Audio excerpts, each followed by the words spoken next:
Jadi, bersama dengan saya adalah Brian Valenza. Itu nama kreator atau nama benar? Dua-duanya. Jadi full name gue, legal name Muhammad Febrian Valenza. So gue ambil tengahnya supaya rada bisa diingat di American industry. Ini gue Valenza pakai. itu nama apa? Nama orang Padang lu ya? Orang Betawi bang. Orang Betawi namanya Valenza lucu banget ya. Valenza ya.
Apaan?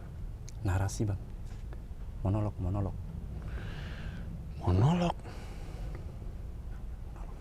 Males. Terakhir gue pernah bikin kayak gitu, COVID malahan. Udah yang penting orang udah tahu nih, 4 Desember 2022, Istora Senayan Jakarta, tiket masih ada di loket.com. Udah, itu dong.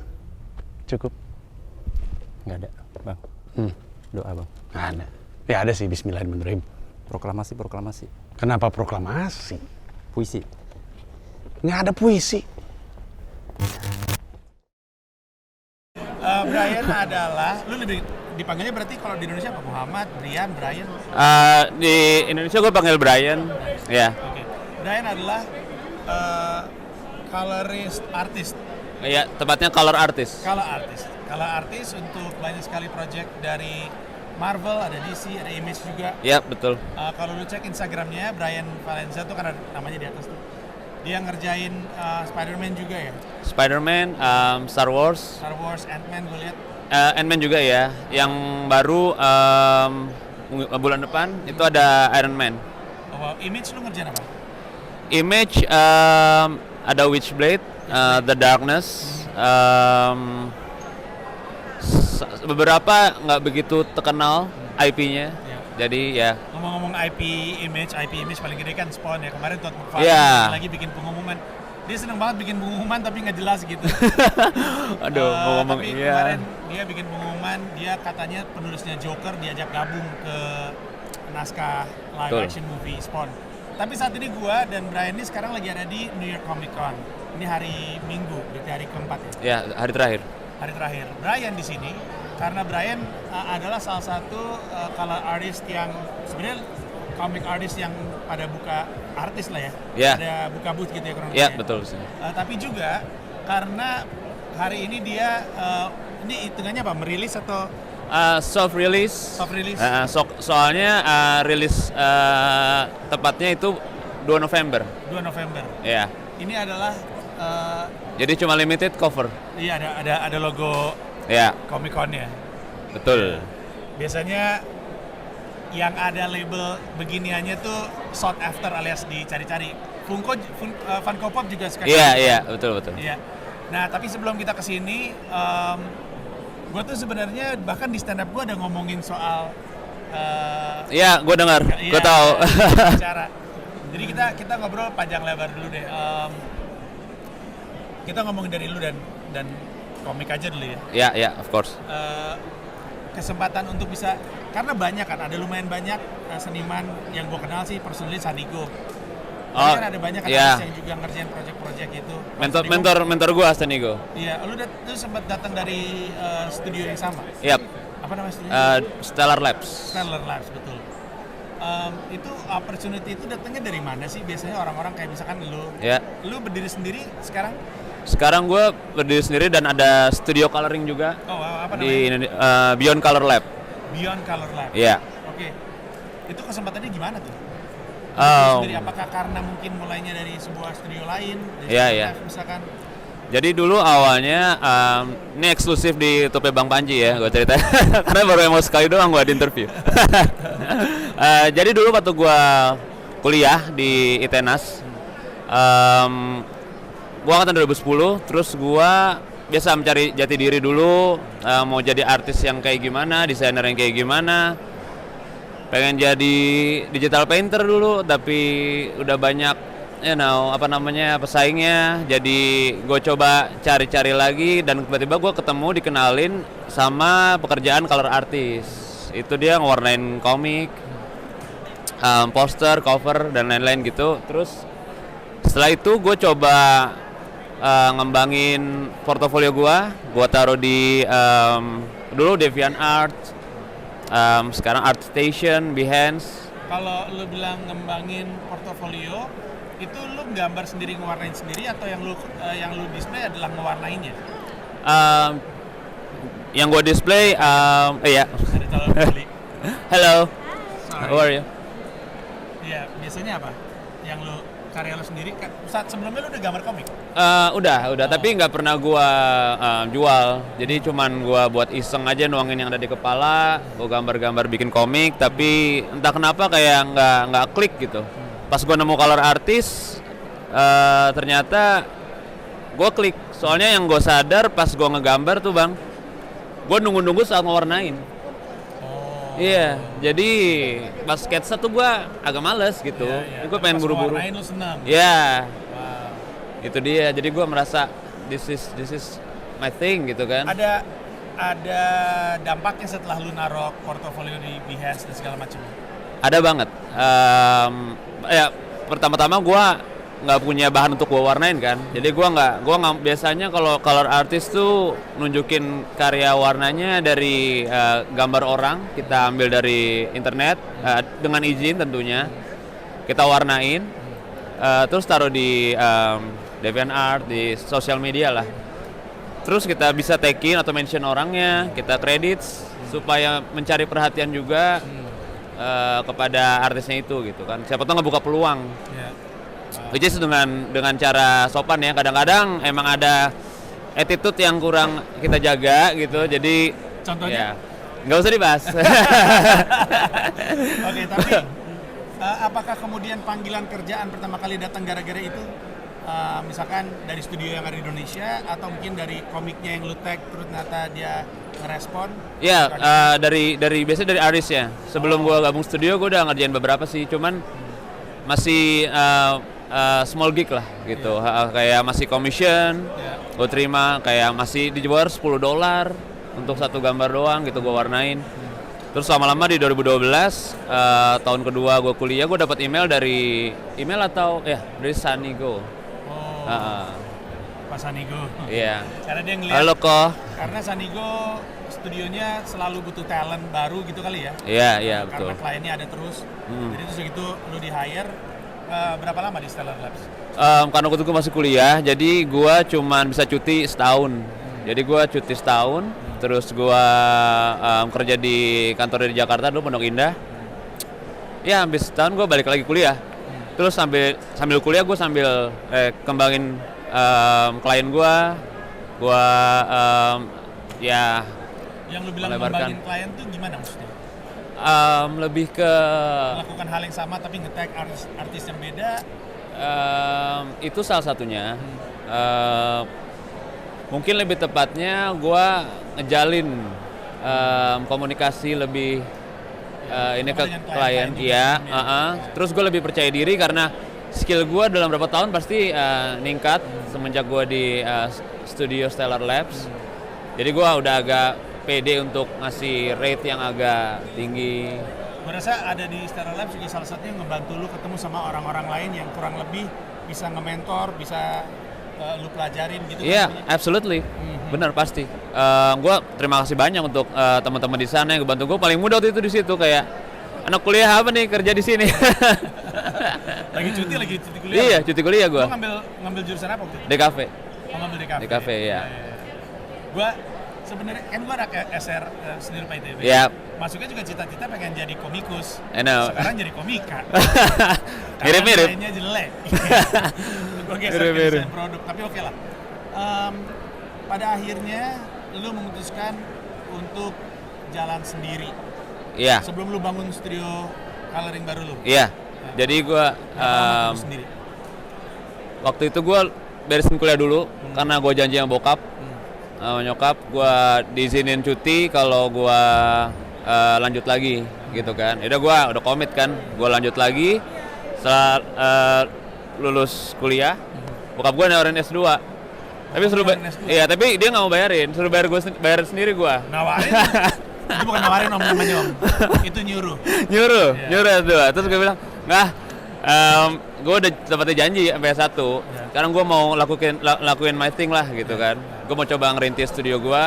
Terus gue balik ke Jakarta 2017. Jadi gue 2 tahun gap dari 2015 tuh lulus tuh gue nikmatin Bandung dulu tuh 2 tahun. Memang sangat nikmat. Maksudnya cuacanya, Betul, itu yang maksud makanannya. makanannya. Gue kembali ke Jakarta, gue gather some talents, some of my best friends. They're also comic colorists, so yeah. So I mentor some of them. So at first cuma 5 orang dulu, terus dari 2017, terus lama-lama kembang jadi 10 orang. Terus pas pas COVID jadi 3 orang. Susah. Apa kendalanya apa? Apakah karena orderannya turun? Sempet turun bang. Padahal kan Iya.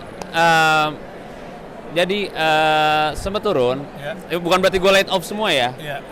Itu progres sampai sekarang maksudnya. Ya. Bukan pas COVID gue laid off semuanya enggak. Gue juga mikirin ada kontrak juga mereka. Ya. Jadi pokoknya sekarang semenjak COVID kita belajar nggak harus ke kantor. Dulu kantor mulu bang.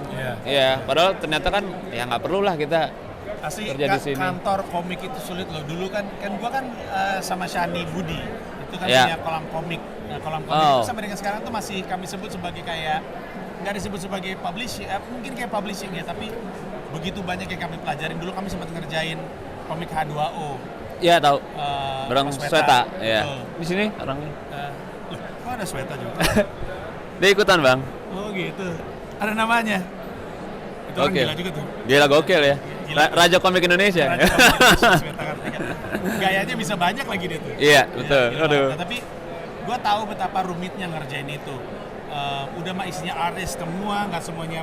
Banyak yang lebih ke seniman daripada Iya. pekerja gitu ya, profesional gitu.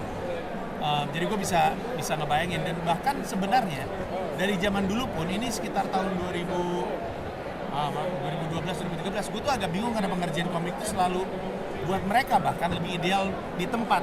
Padahal kan mereka bisa ngerjain sendiri-sendiri Iya sih. di rumah gitu Iya ya. juga Jadi ya. bisa warnain di sini. Tapi kalau katanya anak-anak waktu itu, kalau deketan itu lebih cepat kerjanya, lebih jelas. Kalau mungkin karena mereka punya Oh. kendala kalau di rumah atau di kosan. Jadi ada agak yang jagain kan. iya. Iya. Mungkin beda orang beda pendekatan kali. Iya kayak soalnya kalau gua kira juga dulu gua pengennya kantoran di studio komik kayak gitu, tapi ternyata gua lebih nyaman dan lebih enak kerja di kamar sendiri gitu. Mungkin ada yang nggak bisa gitu. Betul. Nah, ketika lu nambah orang yang awalnya 5 terus jadi 10, Iya, terus jadi 3 dan seterusnya. Iya. Itu karena order banyak gak kepegang atau karena ada orang bilang gue pengen nyoba yang lu lakuin dong gitu, mentor gue dong gitu. Yang mana? Atau sedikit banyak dua-duanya?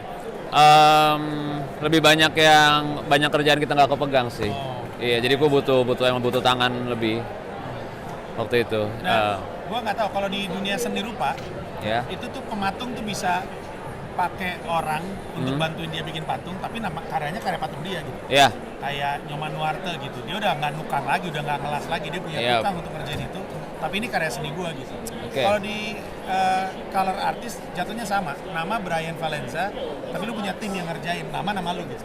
Iya, targetnya sih pengen seperti seniman itu ya bang, pengennya jangka panjang ya. Sekarang sih masih gua supervisi, masih gua touch up, masih gua edit pasti. Soal nama credits itu penting banget. Jadi kayak klien tuh lebih suka, nggak tahu yang gua pelajarin selama berada di industri ini, lebih suka credits tuh nama orang gitu dibanding nama studio kalau di komik. Kalau menurut gua ya.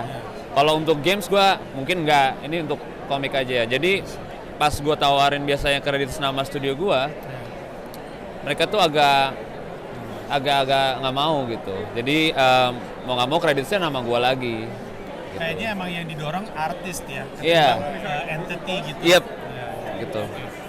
Nah, ketika lu melakukan ini tadi kan lu bilang ya, bahkan dari zaman gambar komik pun lu nggak sabar untuk mewarnain. Iya. Berarti kan asumsinya mewarnain adalah sesuatu yang lu cintai. Yep. Tapi betul-betul kan namanya juga kerja ya. Iya. Di komik tuh ada klien rese nggak sih? Atau kayak gimana tuh? Deadline mepet kah? Anak seni rupa kan selalu kayak gitu ya, mau dikasih tempo. Iya. Banyak sih bang, banyak. Tapi gue dibantu karena gue by email. Jadi gue ngerasa kayak nggak ketemu fisik aja gitu. Tapi sebenarnya secara tulisan mah nyebelin gitu. Nyebelin, ada yang kesel, ada mungkin orang yang nggak akan terima, tapi gue ya agak berdamai lah sama itu karena ya nggak ketemu juga, cuman tulisan gitu, gue anggapnya gitu aja, biar nggak tersinggung. Tapi kalau misalkan dia mau nelpon, biasanya gue Inggris gue nggak bagus gitu. Dari dulu sampai sekarang paymentnya sama. Dulu waktu $10 bayarnya pakai apa? PayPal. PayPal. Oh, sekarang sama. Sekarang PayPal udah berkurang karena kayak klien-klien Marvel DC gitu maunya langsung ke bank gitu.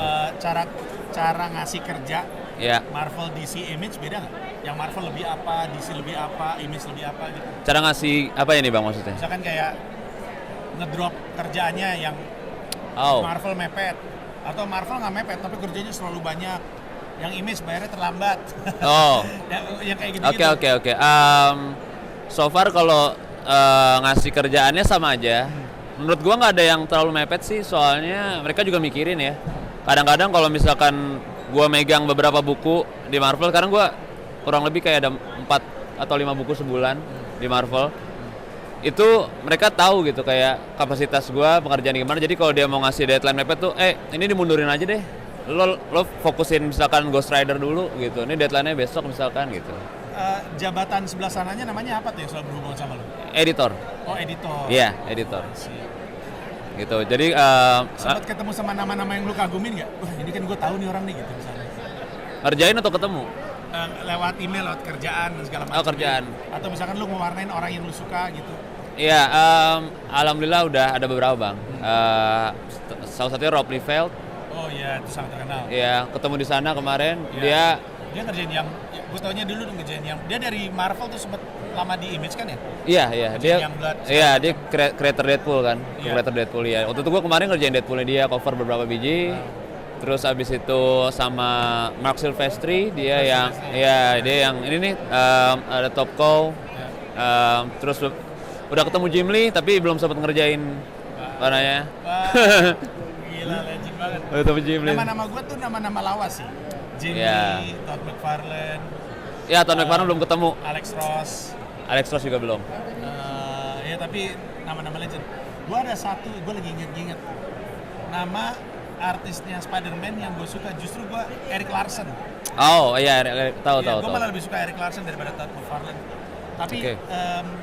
pasti rasanya seneng juga ya. Maksud gue Wah, seneng banget sih bang. ketemu Jimmy itu waktu itu apa konteksnya? Waktu itu zaman gue tuh lagi ke Jepang, ada convention juga. Terus Jim Lee hadir ke sana.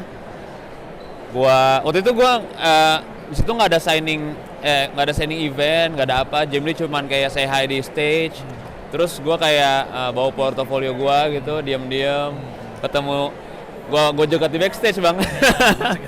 Iya. Ngasih lihat lu ngewarnain pakai sketsnya dia atau gambarnya dia gitu. Iya, ada beberapa di situ. Jadi semacam kayak berapa lembar, 5 lembar lah gue kasihin, kayak ngomong. Waktu itu gue belum ngerjain DC. 2014 itu kalau nggak salah. Terus gue bilang, ya bisa nggak lo lihat review portofolio gue, terus take foto, terus dibawa si portofolio gue. Dibawa? Iya, waktu itu. Habis itu jadi ada kerjaan? Beberapa tahun kemudian. Iya. Mungkin nyambung, mungkin nggak nyambung, tapi Iya, bukannya mungkin nggak nyambung. lucunya gitu ya, gue sebagai stand up comedian gue nggak bisa datengin misalkan Chris Rock, tonton stand up gue dong. Mungkin yang bahasa Inggris ngerti, tapi kayak maksud gue bisa ngelakuin itu aja pasti rasanya gimana gitu ya, ada deg-degan Iya, aja gitu. deg-degan banget bang. Gue tuh tipikal orang kalau ada orang yang gue kagumin, gue nggak berani nyamperin, nggak ngajak foto, gue liatin aja. Tadi gue nggak mau nyamperin lo bang, tapi gue kan janji mau ngasih lo. Oke. Nah, sekarang kita ngomongin lu di hari ini. Ini kan kalau booth ini kan bayar dan ngebuknya cepet banget habis tau gue. Oh iya. Udah pengalaman. Jadi ini my first time. Ini pertama kali. Iya, gue pertama kali di New York, di US, pertama kali di Comic Con. Jadi ini sistemnya submission bang. Jadi online submission, belum tentu di approve juga. Kalau penuh gue asumsikan. iya, betul. Habis misalnya kita di approve baru kita bayar gitu. Oke. Duit sendiri berarti. Duit sendiri. Duit Perjuangan. Oke. Nggak beda kok sama di Indonesia, nggak beda jauh. Oh, nggak beda jauh. Nggak beda jauh. Cuman plus tiket aja. Iya, itu dia. Bisa. Betul. Ya. Nah, ini New York Comic Con itu sesuatu yang besar sekali. Mungkin di Amerika Serikat yang paling gede yang di San Diego kali ya. Iya, San Diego ini nomor 2 lah Iya, kayaknya. tapi ini juga gede karena New York-nya itu. New York, ya. yap. Gede. Tiketnya aja, gue tuh sebenarnya mau beli tiket karena gue tahu Dipo pengen, Shira emang nggak terlalu. Pas gue mau beli, itu kan ngedrop websitenya kan. Sempet ya? Gue nggak tahu malah. Ngedrop, sampai dia minta maaf, sorry. Oh iya. Tiket lo aman, tapi Iya. belum beli, tunggu tanggal pengumuman kami. Pas gue mau sikat lagi, habis juga tersisa hari Kamis. Nah, hari Kamis anak-anak sekolah. Tiba-tiba dia DM. Emang rezeki. Jadi bang datang dong ke sini, gue lagi buka booth. Gue bilang gue mau beli tiket nggak ada. Dia bilang dia ada 2 free pass. Akhirnya ketemu dan akhirnya masuk. Nah Alhamdulillah. biasanya talent di sini itu yang buka-buka booth ini harapannya ketemu bisnis atau ketemu fans atau ketemu studio, ada yang ngeliatin boleh juga nih orang kerjanya, ya lu kerja buat gua kayak gitu-gitu atau Semuanya. buat lu invest gitu. Oh, atau semuanya semuanya bang. Tapi untuk sekarang tujuan gua kesini sih lebih tepatnya cuman pengen selain nge-soft release buku gua, pengen menjalin. Kita belum pernah ketemu tatap muka selama ini kerjaan kan, gue selama ini by email. Oh ini si anjing yang suka terlambat gitu ntar pasti. Nggak dong. Gue alhamdulillah nggak pernah telat. Bagus. Kemarin editor, Ini si anjing yang tepat waktu. Gitu. iya. Kemarin editor Marvel Hah? kesini beli. Oh wow. Itu gue sangat wow. Marvel Jadi editor. apresiasi lah. Iya. Dia jauh-jauh datang ke sini. Gitu. Betul. Susah nggak sih mempertahankan job dari prinsipal ini? Susah nggak ya? Soalnya rada subjektif sih kalau susah atau enggak ya. Artinya Maksudnya kalau dia kecewa dikit, telat dikit, atau ngomel dikit, ntar dia mundur gitu kayak gitu kan? ada klien yang gitu. Cuman biasanya kalau menurut pengalaman gua, yang penting kita nggak ngilang. Jangan MIA, jangan ghosting. Itu bilang aja. WhatsApp nggak dibales, Nah. email nggak dibales. Nah. Yang penting kita Soalnya- bilang. Soalnya gue nggak tahu apakah lu mau jawab ini atau enggak ya. Iya. Terserah. Siap. Soalnya waktu itu sempat ada kasus kan, kalau lu ingat ada artis Indonesia yang nyelipin reference terhadap 212 sama Al-Maida, lu ingat nggak? Oh iya. Dipecat tuh dari Marvel. Tapi Oke. Marvelnya ditanya, lu kapok nggak pakai talent Indonesia? Dia bilang nggak ada masalah gue mah. Gue hire dari kemampuan. Profesional. Kalau nggak ada masalah gue cabut, tapi nggak pernah ada masalah. Dia mah hire terus aja, karena mungkin industri ya butuh. Iya, Nah, betul. Itu lu tahu kejadian? Tahu itu. orangnya? Tahu banget. Sering collab gua. Oh gitu. Dia sekarang masih jadi comic artist nih? Masih, tapi semenjak kejadian itu, gue juga nggak mau panjang lebar ceritain. Cuman istilahnya sekarang bisa dilihat di sosmednya dia, udah buka istilahnya IP sendiri. Oh wow, nice. Dia bikin IP sendiri. Nice. Iya. Sebenarnya comic artist naruh reference pribadinya dia tuh nggak masalah. jarang loh. Iya. Banyak sebenarnya. Nggak masalah. Iya, cuman kebetulan isunya memang iya besar sekali.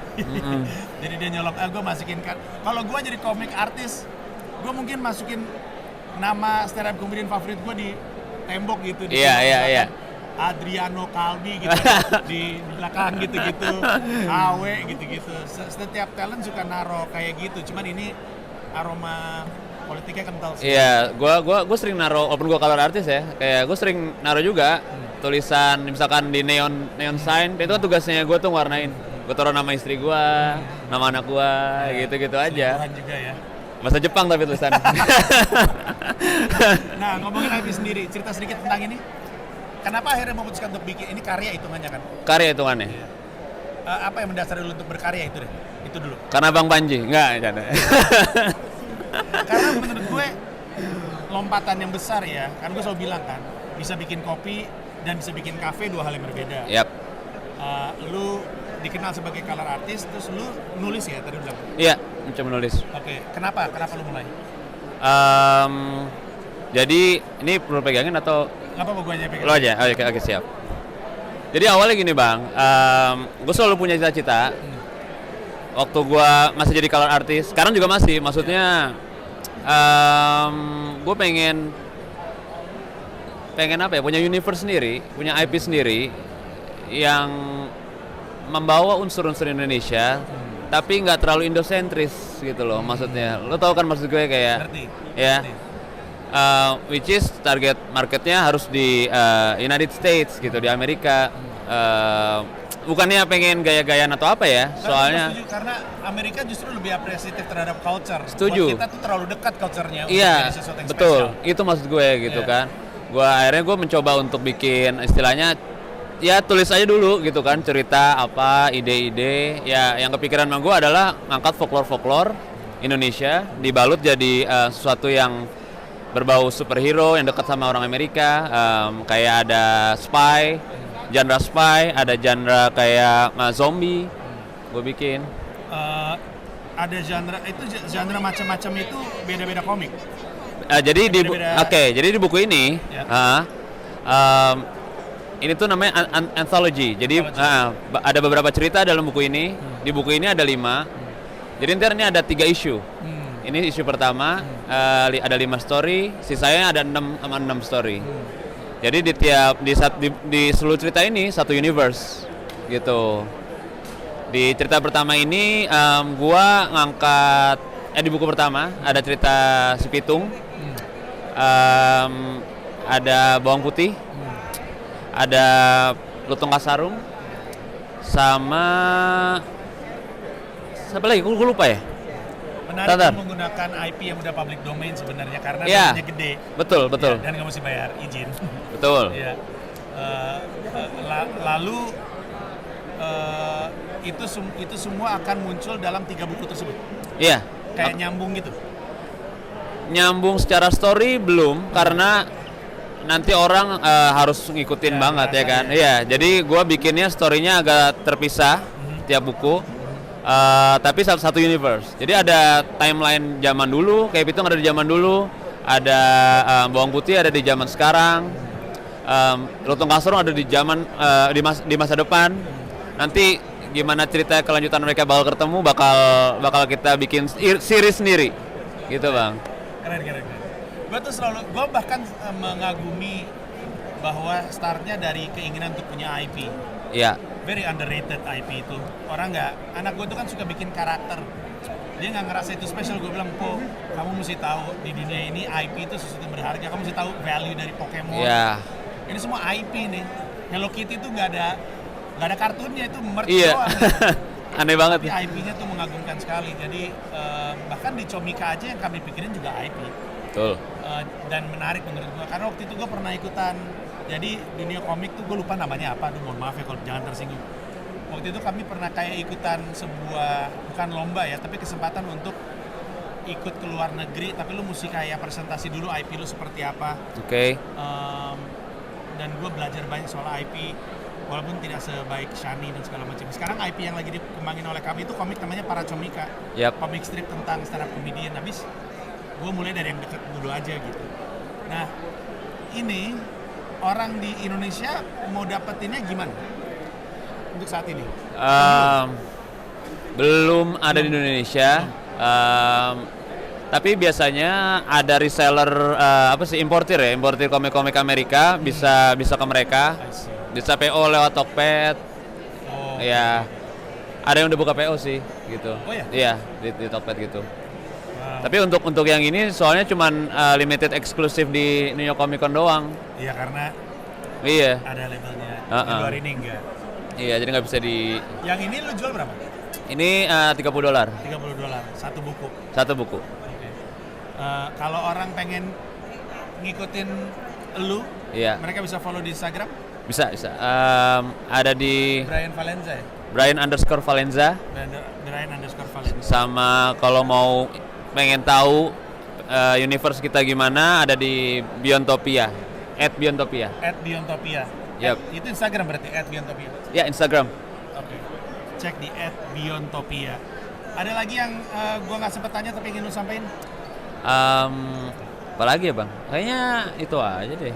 Udah deh. Karena banyak yang nonton gua tuh suka atau ingin hidup dari karyanya juga. Oh iya. Apa yang lu bisa kasih tahu ke mereka? Karena gua selalu bilang, tahu passion lu apa tuh bukan berarti jalannya mudah. Betul. Jalannya masih susah juga, ada stresnya juga. Tapi kan enak kan kalau kita punya kerjaan yang capeknya tetap bahagia gitu. Setuju banget bang. Makanya kayak kemarin yang sering lo ngomong, lo misalkan belum bisa berkarya gitu, kerja dulu aja bener. Ntar untuk menghidupi karya lo. Gue juga ini antologi ini gue pikirin dari 2018. 2018 gue sambil nabung dari gig Marvel, gue tabung duitnya untuk hire artis-artis di situ. Soalnya kan nggak murah, kita nggak hire orang kayak gitu ya. Maksudnya artis, terus ntar belum ada letterer untuk yang bikin balon katanya. Soalnya harus nggak bisa semuanya kita kan bang, gitu. Tapi dari situ gue bisa berkesimpulan bahwa sebenarnya kalau lu cermat dalam pengelolaan keuangan, lu pintar dalam menjalankan bisnis, iya. Bisa ketemu juga tuh jalan itu, karena ini nggak murah. Betul. Bikin ini nggak murah. Ini gue dibantu ini by the way, publishingnya mantan klien gue. Jadi dia co-creatornya Spider Noir. Yang tadi Fabris itu, dia co-creator Spider Noir. Dia punya publishing sendiri baru. Spider Noir itu yang kita lihat di Into the Spider-Verse. Iya, betul. Iya, dia co-creatornya.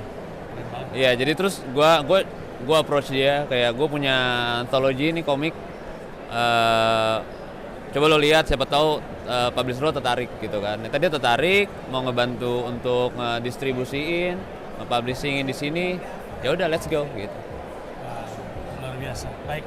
Kalau begitu terima kasih banyak. Ini dari tadi nih gue deg-degan karena ini udah merah-merah, takutnya mati. Oke. Tapi makasih banyak. Sama-sama bang. Gue makasih lah, orang gue dikasih susah banget didapetin.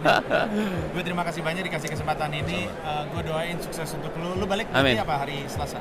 Selasa gue ke LA dulu. Ke LA dulu. Baru balik dari sana tanggal 18 lah. Di LA ada Ada kerjaan lagi? Ada atau jalan-jalan? ada signing buku lagi sehari di toko buku. Habis itu baru liburan dulu Disneyland baru. Bawa anak soalnya, kasihan. Baik, ya. Gue juga kalau ke Disneyland California itu kan ada area Star Wars tuh. Nah, Malah yang lain nungguin gue. oke. Karena gue seneng Star Wars kan, yang lain baru nungguin, lama banget bapaknya nih. Tapi sukses untuk Brian. Thank you. Semoga Gitu, Bang. semakin besar, semakin Amin. punya banyak klien juga, banyak orang jadi kerja sama lo, industri jadi Amin. gede, dan moga-moga IP yang lu bilang lagi lu bangun Amin. bisa jadi besar bukan cuma di Indonesia tapi di dunia. Amin. Thank you, Bang. Thank you sekali lagi. Makasih banyak. Dadah. Bye. Terima kasih udah nonton video ini dan juga terima kasih udah subscribe kanal YouTube gua. Gua mau ngasih tahu bahwa gua membuka YouTube membership dan ada 3 jenis penawaran. Ada satu paham Rp30.000, ada satu rasa Rp125.000, ada satu jiwa Rp1,5 juta. Masing-masing punya manfaat-manfaat tersendiri. Ada konten-konten khusus yang gue siapkan untuk para member. Kalau tertarik silakan mampir ke home, klik join.